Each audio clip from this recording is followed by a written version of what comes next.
రాష్ట్రంలో మద్యం నాటుసారా ఏర్లై పారుతోందన్నారు మాజీ ఎమ్మెల్యే గోపిరెడ్డి శ్రీనివాసరెడ్డి. చంద్రబాబు తన ఇంటి పేరు నారా తీసేసి సారా చంద్రబాబు నాయుడు అని పెట్టుకుంటే బాగుంటుందని చురకలంటించారు. నర్సరావుపేటలో పలు కాలనీలో పర్యటించి ప్రజల సమస్యలను అడిగి తెలుసుకున్నారు. స్థానిక ఎమ్మెల్యే ప్రజా సమస్యలను గాలి కుదిలేశారని మండిపడ్డారు. అధికారులు ముద్దునిద్ర వీడి ప్రజల సమస్యలపై దృష్టి పెట్టాలని అన్నారు శ్రీనివాసరెడ్డి. కేవలం ఆయన కావాల్సింది పేకాట శిబిరాలు నడపాలి. నర్సరావుపేట పట్టణంలో డ్రగ్స్ గంజాయి అమ్ముకోవాలి.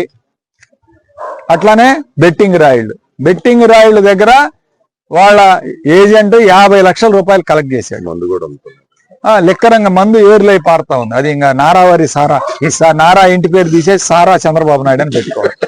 నారా చంద్రబాబు నాయుడు కాదు, సారా చంద్రబాబు నాయుడు. సారా ఈ విచ్చల విడిగా బెల్ట్ షాపులు పెట్టి అమ్ముతున్నారు.